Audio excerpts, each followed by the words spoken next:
Okay, so it's important to start um when like somebody first asks you like what do you want to be when you grow up? What do you want to do? I was always a person who was just like I don't know.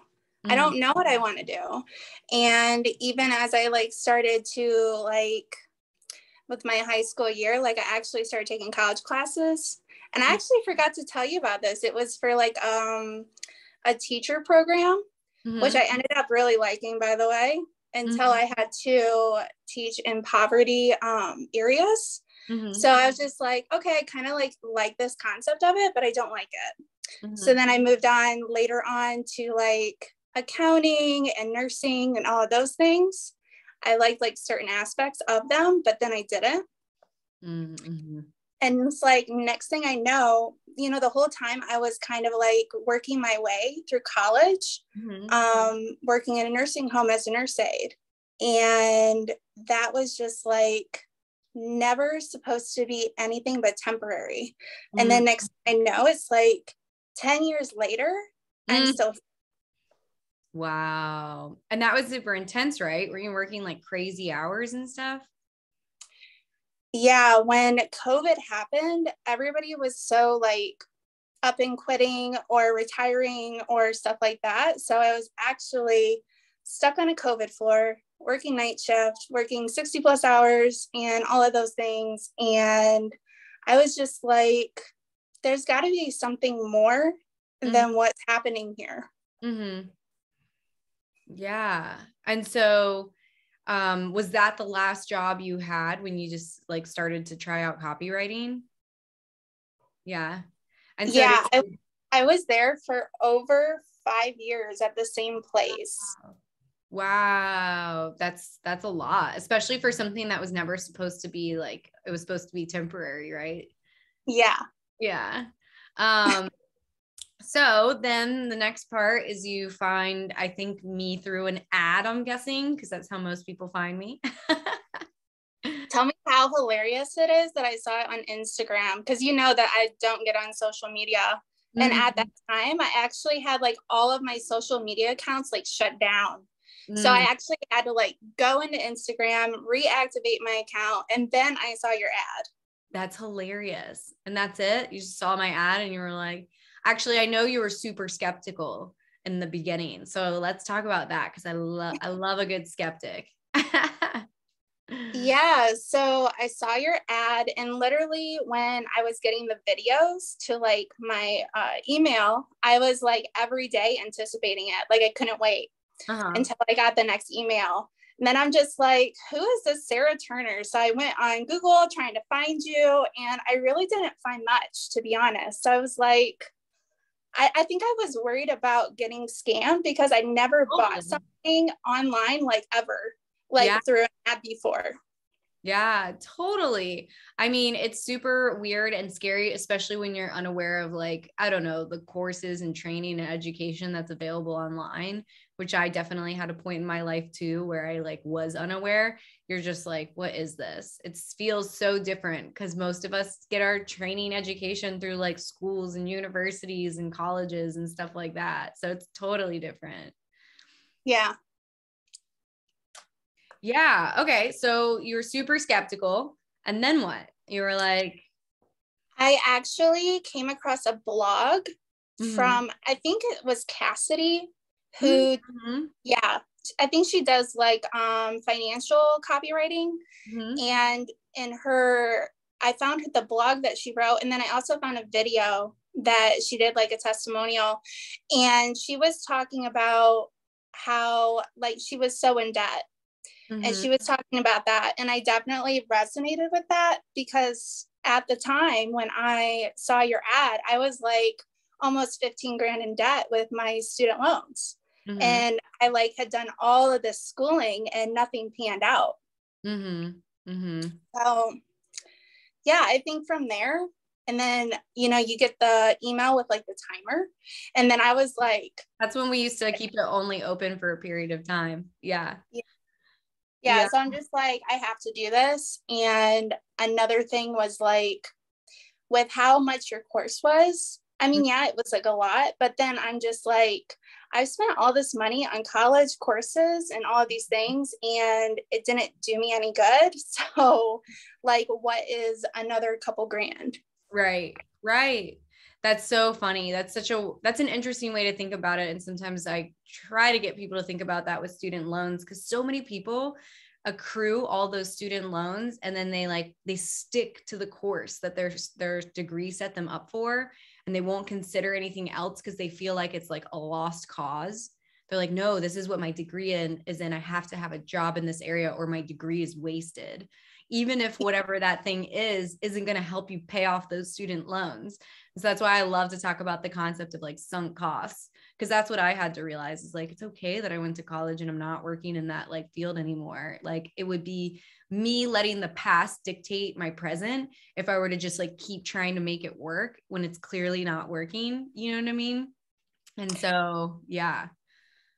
Yeah, I think with that whole topic, it's just like I realized after I quit my job and all of those things, and I started getting more into the business, I realized that I'm still taking a lot of concepts that I learned in college. So it wasn't money wasted. Listen, when you're an entrepreneur, I really firmly believe this, like nothing's wasted, because it all kind of either informs your next decision or is like background information on how to do something better, or maybe even sometimes like worst case scenario, it's at least background information on like what not to do. Yeah. Yeah. Definitely. So it's not wasted. Totally, totally. But I know people get like definitely stuck. And I love that it's Cassidy who, kind of helped you really make that leap. She's still copywriting. And I love that. I love the longevity of this whole process. So I'm curious, like, what did it look like when you decided to quit your job? Were you copywriting? What did that whole process look like? So the thing is, I didn't have time to copyright. I didn't have time because I was working at a place that's really physically demanding and long hours, and I still needed to sleep. So I honestly wanted to start copywriting for clients. I wanted to get those clients, but I didn't have time to look for them. I didn't have time to reach out to them, and I didn't have time to actually physically do the work just because I was like doing so much at that time. So what happened was I reached a point where I'm just like, if I had the time to really devote, then I know that this could work. And so did you quit your job before you started copywriting? I did like a very little of it before I quit my job. I had not like any big retainers or anything like that, but I actually got a client, like a one-time thing, which was actually for Facebook ads, which is funny because I don't really write that stuff. And then I had a long-term client about 2 months before I quit my job. And then I had 2 more clients lined up, and I was just like, I knew it was time. So I kind of had like friends and my fiance kind of pushed me to do that and quit my job, take the leap. And yeah, so it's been with total, as of today, I believe it's been a year since I quit my job. A year since you quit your job. That's amazing. So wait, I'm so curious though, how much were you writing when you quit your job, or did you just quit your job like out of like faith, or did you have a few copywriting clients? Is that what you meant just now? I had one who was long-term, a retainer, and then I had 2 people. Well, I took on one client that was an editing client because it was something I could do, but it didn't take a lot of time.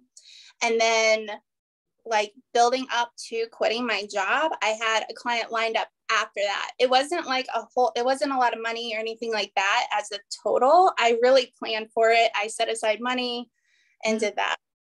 Yeah. Okay. So, but you had the confidence, like, okay, I think this is going to work. But now I'm at that, because that's a transition that a lot of people go through, is when you're working a full-time job, you kind of are like building up those clients. You're like, okay, I'm doing this. It is possible. I know how to get clients. I know how to like write copy.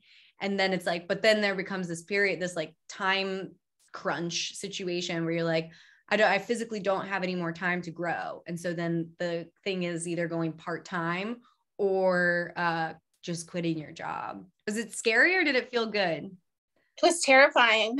Yeah. Absolutely terrifying. But once I think I quit my job and then I'm just like, okay, am I nuts? And then I just went with it. And then eventually you build up to it basically. But yeah, terrifying. Absolutely. Yeah. What were some of the things you were telling yourself to like amp yourself up to quit your job, even though it was terrifying?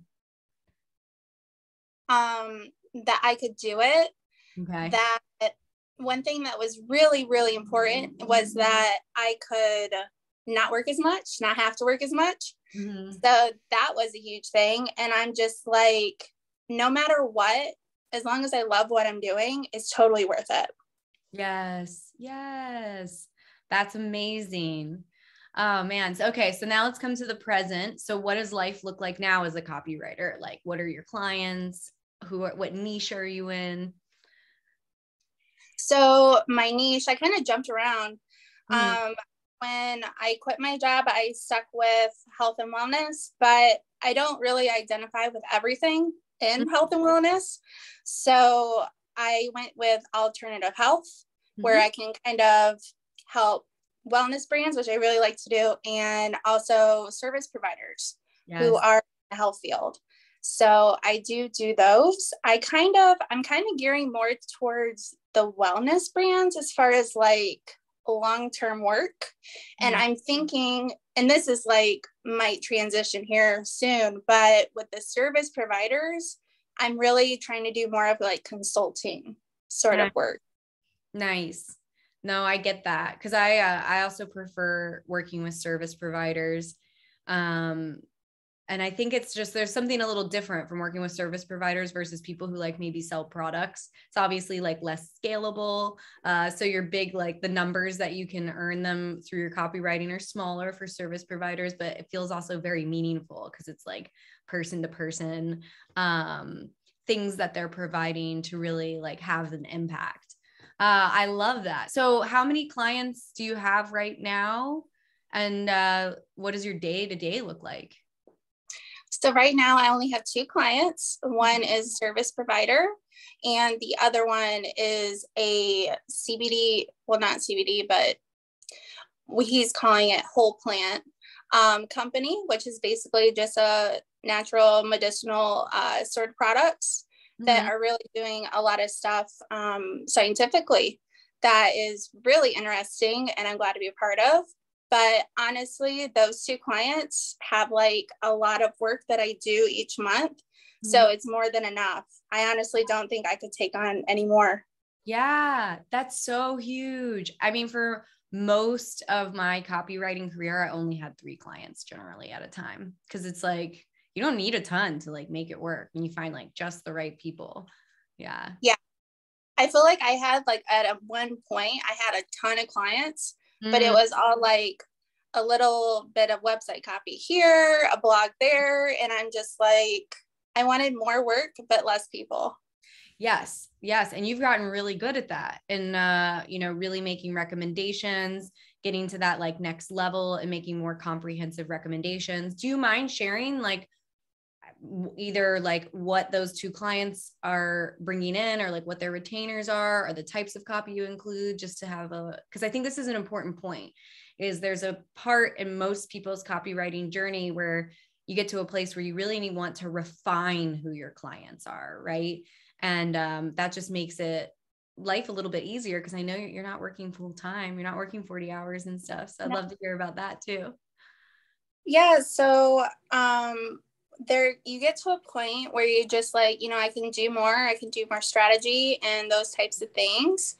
And one part of that for me personally, I don't think it's right for everybody, but for me, I try to provide as much as I can to those clients so that, like, for example, my big client who is a wellness brand, like I am their entire marketing team. So I do things from like blog writing to website copy to products to print ads to consulting to a whole bunch of stuff. Mm-hmm. basically. And I try to just be super helpful, and as long as I'm okay with it. So Mm-hmm. that is how like those other things are added into the retainer. Mm-hmm. So for like that client, I can bring in from like 3,000 to 4,000 a month, Mm-hmm. while, and we're just like getting started. And Mm-hmm. then while the other client is mostly around 1,500 or less. Mm-hmm. Yeah, that's amazing. And you're only working, and what does your like schedule look like during the week? Like how many hours are you working? Because I know that was super important for you too, to not work full time. Yeah, it was like, it's really nice for me because at my old job, I had to work every other weekend. I never knew what every weekend off looked like. Mm-hmm. So I wanted to, for sure, wanted to do that. And I wanted to have holidays off, Mm-hmm. because back at my old job, it was either every other holiday I had to work, or I was like, we need people, so we need you to work or something. So that was important. So basically, what my schedule looks like is I try to keep it to 4 days a week. And Nice. then it really like depends on what's going on. But typically, it's not more than a couple hours a day, because Mm-hmm. I feel like when writing copy, I mean, after a while, it doesn't take me very long anymore. What Mm-hmm. takes me a long time is really sitting there and figuring out, what we're going to talk about and how I'm going to approach it. And then the writing is probably less than half of like the strategizing time. Yeah, totally. Totally. And I just think that's the lesson here for sure, is that like you get so much faster. Like, so you've been doing this a year. Looking back, like how much faster would you say you've gotten at everything? Um, yeah, so blogs, I don't really write blogs anymore personally, just because they take me forever. Yep. I actually just added somebody to my team who's helping me write those, because I can write more impactful copy in a shorter amount of time. And I think it's better that way. Nice. So I don't write blogs. My last blog, I think it took me 3 days. And Oh, that is, wow. Oh, wow. yeah. But today, like emails, I can write probably like 3 emails in maybe an hour. Mm-hmm. Mm-hmm. Yeah. And website copy is like an hour, maybe an Yeah. hour and a half. And that's about it. But way back, like I think my first piece of website copy took me like a week. Yeah. Um, Emails, one email took me like a whole day. I mean, most of that I feel like for me anyway is like because we're second guessing ourselves, we're like over analyzing it, freaking out. Yeah, It's just like way freakier when you're first starting out, for for sure. sure. Yeah. Yeah. What's your favorite type of copy? Website copy for Oh, sure. interesting. My Interesting. favorite. Yeah. I love hearing what people's favorite types of copy are because it's always so different. It's Um, really funny because in the beginning, I really tried really hard to just focus on blogs, mhm. because I think that was like the first thing that we talked about in your course. Yep. And I was just having like such a hard time. And then next thing I know, I reached out, I cold emailed somebody, Mhm. and I sent them a blog that I wrote, and I was just like, I'd love to like write for you and stuff. And then they came back and asked me to write website copy, and I'd never done it before. And I Mhm. was like, okay, yeah, I got you. Yeah. Yeah. Figuring it out as you go with support and like guidance is huge. So there's a Definitely. couple questions in the chat. Rachel says, I'm also in the health and wellness niche and hoping to start working with more brands rather than providers. Do you have any tips on the best strategy for client outreach to wellness brands? How do you find brands to work with? I have thoughts, but I'll let you go first. I always have thoughts. I have to try I them. think it's really important to find a strategy that works for you. Because like for me, and you know this, Sarah, I hate social media. I cannot stand social media. So finding clients on social media isn't for me, because I don't like hanging out there. Yep. So actually for me, I found my clients through cold emailing. It does take longer, but I think it does set you up kind of like as an authority. with that, and it looks professional. But at the end of the day, whatever you enjoy doing, I think is the best way. And the same for finding brands to work with. I mean, especially wellness brands in particular, there's like an endless amount, so many people in the wellness space, especially if you're talking about people who sell products, because you said not providers. So people who are selling products in the wellness space. I mean, this is one of those things where I think it's important when you're thinking about doing client outreach to just kind of go down the rabbit hole. I know you don't like social media, but this one of my favorite tricks is to use the Facebook and Instagram algorithm to like work for me. So they just like send me more wellness brands. And I just keep adding it to my list of like, oh, that's another one. That's another one. How did you find clients to like reach out to in particular? Well, even though I don't like social media, I do love Pinterest. So, and a lot of wellness brands are on there because products are a huge thing. So I did find some people, because at first I kind of went through Google trying to find people. And then I went on Pinterest and found people on there, because a lot of times the people that need your help with SEO and all that stuff aren't showing up in Google. So you need to go to other places. And a lot of times if there's a place where they really rely heavy on like really beautiful photography, you can find those brands there. Yeah. Things that are more like visual based for sure. That's a good one. I always forget about Pinterest. Yeah. Okay. So then there's another question here from David. How many pieces and what types of copy did you have in your portfolio before you landed your big clients? So what was your like initial portfolio look like? So do you mean like the pieces I would send to people in an email, or? I think like, generally people just, this is me going off of experience and talking to all sorts of Write Your Way to Freedom people, is usually people I think have a hard time with the idea that like you can keep updating your portfolio, and it's okay to kind of start out when you're first getting those few clients with portfolio pieces that maybe you wrote on your own or is not even in your niche. And so when you were first starting out, do you remember even what those portfolio pieces were? I feel like I should mention that I have never had a portfolio section on my website, like ever. So let's just throw that out. Amazing. Yeah. And so as far as my portfolio goes, I think now clients don't even ask me for it. Like my last client never even saw my work, and we started working together. So I think back then, all I had was a couple of blogs on Medium, and that was it. Yeah. When you said the recent client that didn't ask for your portfolio, or you didn't share your portfolio with, how'd they find you then? How'd you start working together? They found my profile on LinkedIn. Okay. Nice. Yeah. Awesome.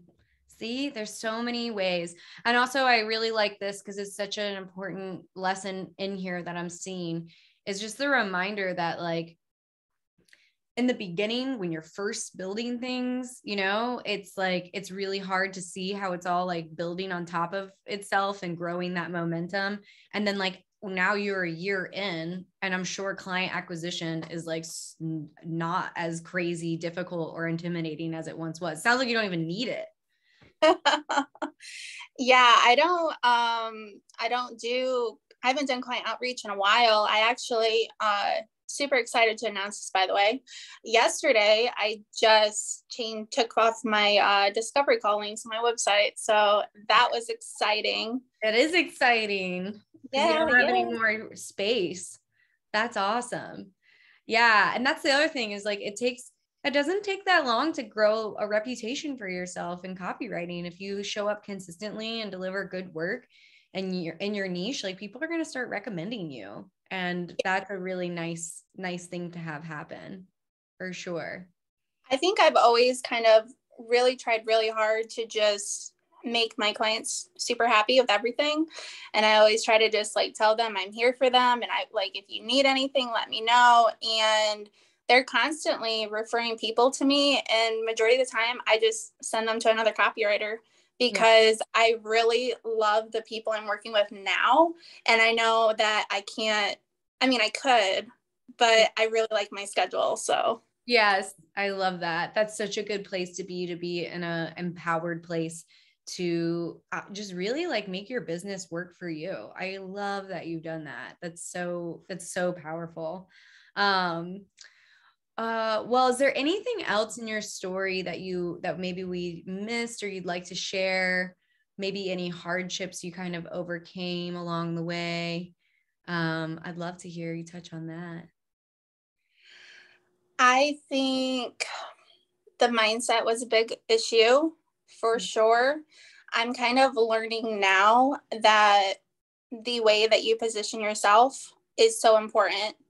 And if you like speak with confidence and all those things, then everything is just going to work out super great for you. And that is why, you hear about people that sign on new clients and they'll be like, oh yeah, they heard from so-and-so about me. And then they're not asking for portfolio pieces or proof or any of those things. Just Right. because, yeah. Yes, your reputation, like how you cultivate and grow your reputation for what you do, like it really does matter and it helps so much. So just making sure that you're like delivering on what you say you can deliver or trying your darndest at the very, very beginning when you're not sure you can. Yeah, it's huge. Yeah, I think like for me, I struggled a lot with just negative mindset, negative self-talk and all those things. Sometimes we can like be really crappy to ourselves, and I think that that affects like business, being an entrepreneur, and especially copywriting. I learned that, if you're talking from a place that's kind of like negative, then it totally affects your copywriting all Mhm. the way. And And then also go ahead. And then like also, when you're writing emails to trying to get new clients, you want to be positive.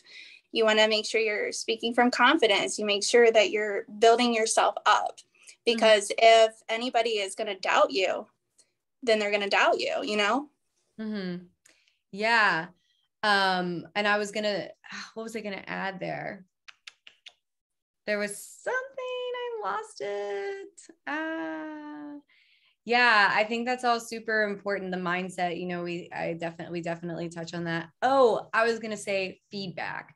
The other thing is if you've got a lot of negative self-talk going on, and then you have a client submit you like edits, which are neutral and just like, hey, I think I use this word over that word. Like I wouldn't say it this way. I would probably say it that way, and you have all this negative self-talk going on in your head. It makes it really hard to receive feedback well and not take it super personally. I am saying that from like a lot of personal experience. So, Yeah, I think a lot of times, when you're with new clients, I mean, there's going to be feedback and edits the first time around anyways. mhm. But I feel like a lot of times clients will make comments in their feedback, and it's just because they don't understand why you did what you did. Mhm. And I've learned when clients come back and they're trying to like possibly mess up something I did for a reason in a piece of copy, and I just explain to them like, hey, this is why I did this because it's important because of da da da, and then they're like, oh, okay, it's fine. Yeah, that's huge. Remembering that the people you're writing for are often not trained in copy and sometimes they need some explanation. Yeah. Yeah, for sure. So I got a question for you. Did you design in the comments, did you design your own site or have help? The first time around, I cried during the design part for like a month. Yeah. And then I did go with a WordPress site though. So it probably would have been easier if I had gone with Squarespace. So Mm. I was crying because I had to literally search Google and WordPress forums for coding, like actual coding. So yeah, that was a hot mess. But Great is what you yeah, are. then with what my site looks like now, I just like wasn't super confident in how it looked and I didn't want to deal with it. So I actually partnered with a web designer. We kind of exchanged services and Nice. yeah. I love that. That's such a good idea. Yeah. Awesome. Next question is did you finish the course before you started making money copywriting? That's kind of difficult because actually there's a lot more in the course now than there was when I did it. I do know that when I got to the cold emailing lesson, I was like trying to do that before quitting my job. But I did get one client, just a like one-time project, my first client ever, that was before the cold emailing. And that was just from commenting on a Facebook post, actually. Right. Because that's in this group. Yeah. Because that's part of the process, is actually to get a few like, initial projects before you actually start doing client acquisition. So you're earning money before you this is definitely, it's definitely designed to earn money while you're taking it, not like go through it, watch all the videos and then start implementing. There's so much after client acquisition too. So no, anytime somebody's like, oh, I finished the course, now what? Which I get sometimes in emails, and I'm like, did you do any action? And they're like, no, I just watched all the videos and I'm finished. I'm like, oh no, go back. There's so much to do. So you can start earning clients while you're like learning, I think what I did, because, when I went through the course, I really only had, at my old job, I only had time to do the course on my lunch breaks or like my breaks if I had them. And what I would literally do is like go out on my break, pull it up and watch a video. So I wasn't actually doing the workbooks or any of those things because I didn't have time. So what kind of happened was I was watching all the videos and stuff and like internally studying, which pretty much everything that I hear, I usually pretty much remember it. So that wasn't bad. But once I quit my job and I'm like, okay, like I can devote time to this, then I kind of went back to the sections that I knew I needed. Nice. I love that. It's such an important part of this process, is to like really make it work for you. That's awesome. Yeah. Well, cool. I'm curious. I have 2 questions for you. Do you mind sharing with us your biggest month that you've ever had? My biggest month was 15 grand. Ooh, that's amazing. Yeah. I almost couldn't believe it either. Yeah, I know. I remember this. It's a huge thing when you just have a month like that where you're like, wait a second, what? And you just blow past all your own expectations. Congratulations. That's super impressive. Good work. Yeah. When I reached out to you, you said, when you make that, there's no going back. Yep. It's true. It's true. Yeah. It's that new standard for you, doesn't it? Yeah, definitely. Yeah. That's awesome. Congratulations. Good work. I know it was a lot of hard work. A lot of work. Yes, definitely. One thing I'd love to always wrap up with is kind of, what would you tell Charity first starting this process? Like if you go back in time, you first got Write Your Way to Freedom, you're probably scared, terrified, as you said. What would you tell yourself? I feel like I would tell myself kind of what I told myself the entire time, to be honest. I would constantly go through success stories like this one and just listen to everybody, because you hear it time and time again with the success stories. And in the group, you hear somebody say like, a month ago, I was only making this much. And then this month, like I'm making it. I finally made it. So I'm just like, my success story is just around the corner. Or when I was telling myself I couldn't do something, I was just like, you got this, you can do this.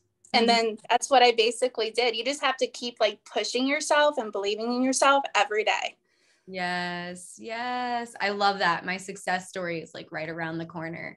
Because that's also what you see when people share these stories, why it's so important to share them, is that there's usually an exponential growth. Like usually you're like, I made $200 this month. I think I can do it. And then you're like, I made $400 this month. And then maybe the third month you went back to 200 and you're like, oh God, I don't know if this is working.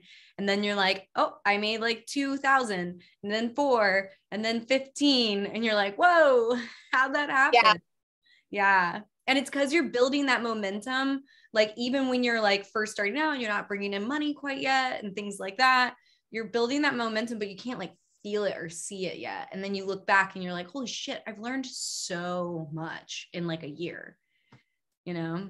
Yeah, it almost just blows your mind how much can happen in a year. But honestly, like, I mean, it's pretty much granted, everything's going to start out small. I mean, I think my first month, my very first client, it was like $50. That was my huge victory, $50.